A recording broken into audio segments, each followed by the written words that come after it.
Živjo, Ivy here, and welcome to my channel. We are looking into the books that I've read so far in this month and setting up my journal.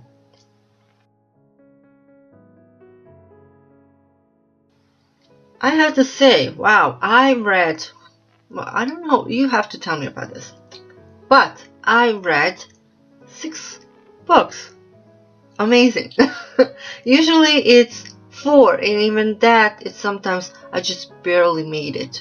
It also depends how many pages the book has, but yeah, one was an audiobook, so I don't know that.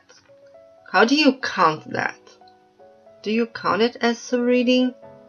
Because I actually seen people like talking about if you are listening to audiobook, it's like not reading, but I don't think that's exactly true, because it's like somebody's telling you a bedtime story, right?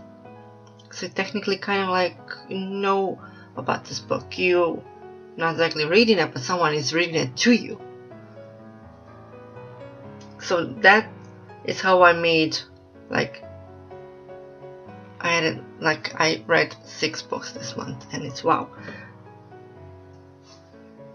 As usual, whatever I'm using here is going to be in my description down below. Certain things are from my local store and some are from TEMU. So whatever is from TEMU, I will try to find it and link it below. I also have to say that it's kind of funny how we have different opinions on certain books. Like some people absolutely love certain book and you just don't feel it. But I think that's really interesting. But yeah, okay, so I don't think I ever had books that are 3.5, and I actually have 4 books that are 3.5. Usually I read books 4. But yeah, let's go into it and let's look at the books that I read this month. Also, what I noticed when I do my setup and I try to talk about the book, I add in spoilers. Like I'm talking way too much on what's happening in the book. So I think I need to stop doing that. So I will try to, I don't know, just to give you like some type of an idea of what the book is about. I'm going to try to do it as best as I can. So I'm trying to do my setup a little bit different. I want to try making it like I did like my very first reading journal, where on one side I was writing whatever I was feeling about the book, the title and the author and all that, and on the other side I had just pictures about what the book would be about. So I'm kind of trying to see if I'm going to like it and if I'm going to stick with this type of a way to set up my reading journal. Let's go to the first book. So I read Tomorrow and Tomorrow and Tomorrow. So this book is a lot about friendship, and there's also miscommunication, and that is one of the tropes that it's not that I'm angry or I don't like it. It gets frustrating because I see a little bit of myself in there. When you should have like expressed your emotions or say something, you just stay quiet, and then you have this entire monologue in your head what you should have said or to this person or whatever. And I guess that's the reason why I don't like miscommunication. And it does happen here, because we have these 2 amazing friends that when they were younger, like 12 or maybe, they were old, and they met in a hospital. Sam broke his leg or something like that, and this girl was in a hospital because of her sister, and they kind of met through playing video games. And then years later, since their friendship kind of fell apart when they were younger for reasons I will not tell you, they meet again. And Sadie, the girl, I hope I'm saying her name right, she was going to school to make video games, and when she and Sam met once again, she gives him a copy of a game that she actually made. It was very simple kind of a game, and Sam liked it, and so did his roommate Marks. And they kind of got into contact and to create a game together. Creating a game is such a young age, like 20 or something. They were somewhere in like early 20s and having their own company. Yeah, they succeeded. Like the first game was huge, it was fantastic, but of course there were also some issues. But this is what I mean with miscommunication. When Sam, Sadie, and Marks they know each other, Marks to date a lot. He loves everybody. Even if you become his ex, you're still good friend. There's no hard feelings or something like that. And in the end, Sadie and Marks kind of hit it off. And it seems that Sam actually had feelings for Sadie, and this is the miscommunication. And this guy Don, who was Sadie's teacher, who she was kind of dating, and yeah, I'm not gonna question what the does this girl think dating this guy, this dude. He's a red flag, okay? But he did say something to Sadie, which is that Sam is a hopeless romantic. He just doesn't communicate with voice, but he showed it with video games because he made something for Sadie. I did add one quote here, which is, if you're always aiming for perfection, you won't make anything at all.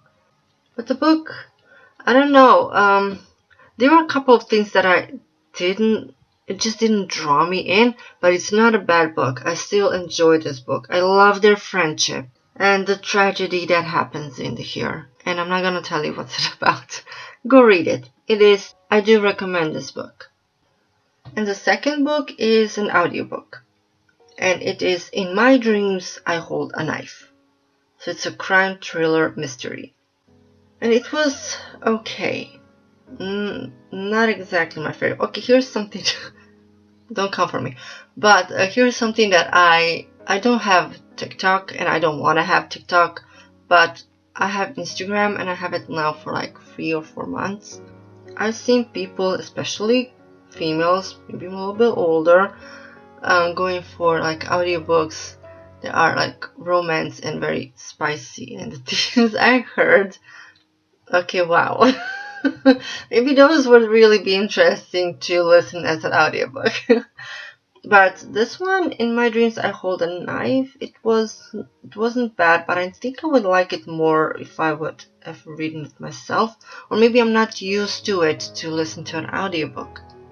But this book gives me the vibe, if you are a gamer perhaps, or if you maybe seen this game or walkthrough or whatever, Until Dawn, it gives me those vibes. Because what happens in that game is kind of very similar to the story here. For example, a girl dies, the group of friends. It's okay. In the game, it's just a prank, but here it wasn't a prank. Here was real murder, and the brother of this girl, the 10 years passed of, how was her name? Heather. The brother of Heather, Eric, actually called up all her friends, and the passing of, it was 10 years since she passed away.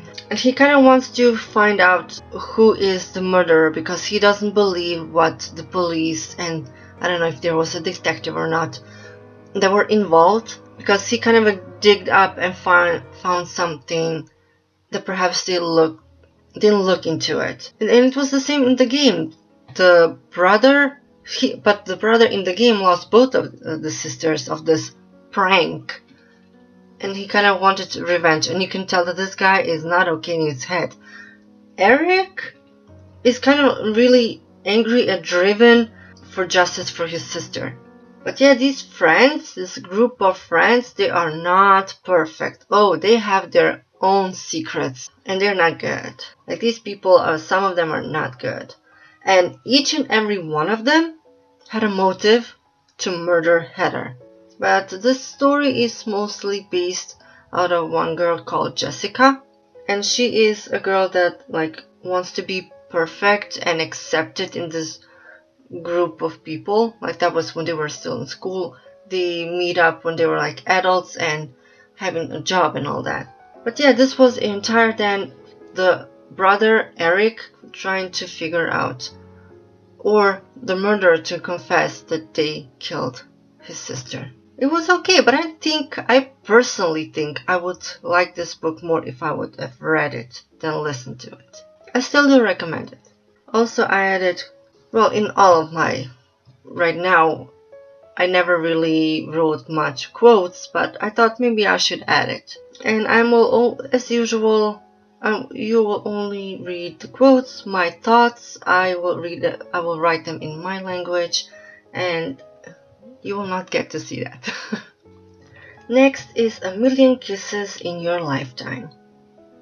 Now, the idea to buy yourself like a white canvas and put in like so many, like you put a lipstick on your lips and then kissing it and have like a million kisses on that blank canvas. Well, it's not blank anymore. That actually does sound like a pretty nice idea, like different colors of a lipstick on your lips and you kiss it and you have it on, but no way nobody has that type of money, especially I don't, to buy like Chanel lipstick just to create that. But yeah, I printed one picture that apparently someone did it. Doesn't look all that bad. I actually like it. But yeah, the title of this book is basically about Ren, the girl, owning or wanting this painting that is called A Million Kisses in Your Lifetime, and exactly that's what I told you. Now I have to tell you, first 100 pages, it was a struggle to get into it. I didn't get the feeling. I never DNF'd the book, but I was like thinking, do I want to continue actually reading? It's basically with some certain books that you are reading it and you're not feeling it, and then the author writes something and it's like this brick wall, and now you don't know, do you want to smash this brick wall and read it? Maybe it gets better then, or will you just stop reading the book altogether? And that's something that I've did with some books from Colleen Hoover, which later, once you go through that brick wall, they weren't all that bad. And this was the same here as well. First 100 pages, it was hard, and it did get better than later. So Ren is a virgin girl. This is all about rich kids in going to school. Ren is a virgin. Crew wants to have her and kind of like take that from her, but not in a way. I guess you can say he's kind of like a bully at the beginning, but not exactly what you would expect a bully to do. The only thing, she wants to change. She doesn't like that she's this good girl, never been kissed. She did nothing, not even dating, and she's 17 going 18, and she wants to experience this. And this is what I know you want to change, but Jesus Christ, this is what I don't like. When authors write a female character, she's not sure about this guy. She doesn't feel comfortable because the vibes were not good, because he constantly keeps glaring at her. So they'd never communicate, and once he got her, backed her in a corner, he grabbed her boob and she did nothing. I know that Ren said that she wants to change, she wants to experience things, but Jesus Christ, like, she didn't even yell at him, slap him, pushed him away. That is just a no for me. And I wish she I wish she wrote it those 3 weeks that Ren and Crew were like smushed together to make a project for school. In those 3 weeks, I would have been better if she wrote it of them getting to know one another and then get into all that spicy stuff, right? But it went a little bit too fast, especially for Ren and being a virgin, never doing anything. I know she's curious. I know she wants to try things out. But this went a little bit too fast. At least that's how I feel. But the book wasn't all that bad. It was just the first 100 pages. It was a little bit hard. I guess the characters, the way they were represented to me at the beginning, like who they are, how they're thinking, But still, it was still okay. I went through the brick wall. I got it. I continued reading it, and it was okay. And speaking in the previous that I said about Colleen Hoover, I read another of her books. Now, I did read her books like when I started back to reading, and I find her books to be completely fine. They're not perfect, but they're fine. And I really hated that when I was watching a couple of videos, like smashing her books, talking all bad stuff, like not having good criticism of her books, like at all. They just want to hate. And it kind of got to me.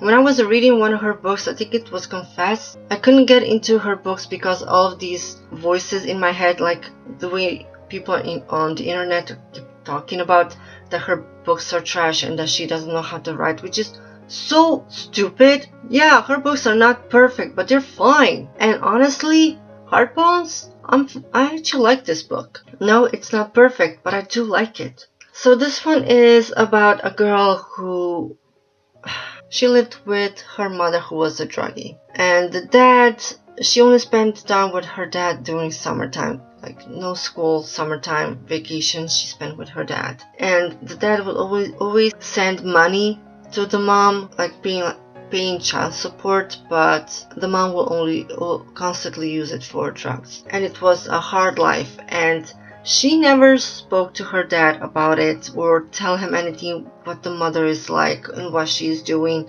And when her mom passes away, she calls her dad and to basically be there for vacation until school starts again. And it's kind of funny, when she met her dad remarried with this woman. This woman has also a daughter. She opened herself more to these unknown people than telling her father what really was going on in her life and how she was living. I mean, she was 15 years old and she got offered money if she sleeps with somebody. And she thought like $40 is a lot. And I get it. When you're desperate, when you need money to even have food for the day, she did it. And I can't really imagine someone doing that, but I guess when you're backed in a corner, what can you do? Food. And to get food, you need money. Her life wasn't all that easy, but yeah, in her father's place, she meets this group of friends, and there was this guy among them, which actually I don't get it how people did not realize that he is not rich. This guy is not rich, and everybody thought he is rich. And then you find out when the police come over who he is, what he's done, and all that. But I still like that he wasn't this bad guy, but like encouraging Bae to go to school, make something out of yourself. Because she didn't want to do anything when the police got him. Also, I never was for this. This is supposed to be like a summer fling. So for this 1 month, then they would be like together this summertime before she goes to school and he goes, I don't know, he said he wanted to go to the military. That is like no, because if the fling or whatever you're having going on for this month is so good and it feels nice, you are going to get attached. You will grow feelings.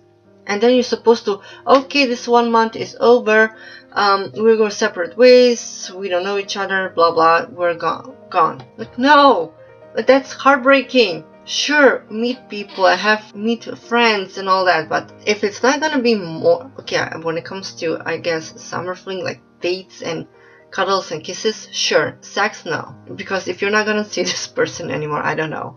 Or maybe that's just me. But overall, I enjoy reading this book. It was good. The next one is The Cousins. So this is about a family called Story. They are super rich, but the kids that lived with their mother in this big place, she kind of like kicked them off, didn't want nothing to do with them. Even the kids would not inherit nothing from the money. Like, the mother keeps it all.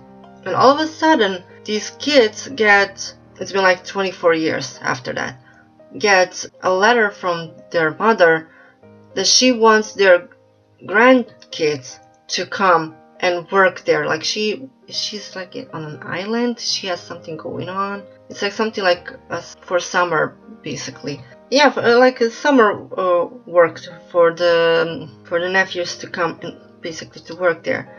And the kids did not want to go there because they already didn't have such good communication. Like the parents did not have good communication with their own siblings, so the cousins don't have no communication with each other. So these, like the last time they saw one another was like when they were 5 or 6 years old. And so they decided, like Millie, Aubrey, and Jonah, I don't know how to say their name, basically go there to, well, Millie mostly wanted to find out what caused for grandmother to kick her kids out and not inherit anything, and what's basically going on. And the only way to figure out what happened is basically being there. And then you find out a whole bunch of stuff, like you get present times and past times with when their parents were still young and living there. And let's just say murder happened. And then there was revenge. I mean, revenge twice. If you read this book, you know what I mean by that. First the kids meet revenge, and then a mother. I'm so bad explaining this, really, because I don't want to give it away. The book is good. Like, they did find out what is going on. But it's not what it seems. This woman that they meet as that is their grandmother, something feels off. They got the letter from her to come and work there, but she's looking at them like, why are they here? What's going on? It was a good read. I enjoyed this book. I do recommend. And now we go for the last book, which I squeezed in, and it is Happy Place by Emily Henry. This is my second book from her. I think the only one that is now left is Funny Story, I think it was called. But okay, let's talk about this one. I love the friendship in this book. I mean, yeah, it was a little bit like Fallout, but it wasn't. So basically it's like a question, what makes you happy? Like, where is your happy place? Who is your happy place? Could be also that. And here is also that thing that I don't like, and it is miscommunication. Things could have been so much better if they would just talk. Oh, this frustrates me so much. But yeah, this deals a lot like one person going through depression and feeling like a failure. And then you look at your partner, they have goals, they are achieving their goals, and then the relationship falls apart because they think that they are not good for this person. And I'm not mad the way certain people are not communicating, because when you look how they were raised, for example, Sabrina learned when there's conflict, her parents, like her father, who got, I don't know, married and divorced 6 times, I think, was something like that. So when he was not happy or something went down, he just divorced and moved on. So Sabrina never learned how to deal with conflict when you are arguing, or, you know, her dad's way is to just divorce and move on. But Harriet, which is our main girl in the story, she also didn't learn it, because in her household, when there was also a conflict or argument, the parents, it wasn't like shouting and not communicating right. And when things go bad, they don't like communicate it to resolve it, to find a solution. They just go each to the separated rooms, stay quiet, don't talk about it, and the problem is still there. So that's why Harriet never really talked to, God, I'm gonna say his name wrong. Wayne? I'm writing the names of the characters here, so I know what I'm talking about and who's in the book. But yeah, she never really talked to him. Harriet didn't exactly talk to him, because she didn't know. She just kept it to herself. She kept being quiet, because that's what she was taught, because that's how things were done back home. So I completely understand this, and I love how Emily actually put this in her books. She's just so good with this. But of course, then they do break the spell. They start talking and telling their emotions, and not just Harriet and her boyfriend, I don't want to say his name, but the friends as well, because yeah, they were getting into arguments, and you could tell that it's not going well. They just talked and things got better. Communication is key. That's what I want to say. And I have to say, this book is so good. It's really good. Alright, we are back here to put stars on these books. So for tomorrow and tomorrow and tomorrow, it's 3.5. In my dreams, I hold a knife, also 3.5. A million kisses in your lifetime, 3.5. Hard bones, 4.5. I enjoy this book. I don't care what anyone says about the author. I like it. The Cousins, 3.5. Happy Place, 4 stars. The only reason is that it's the communication.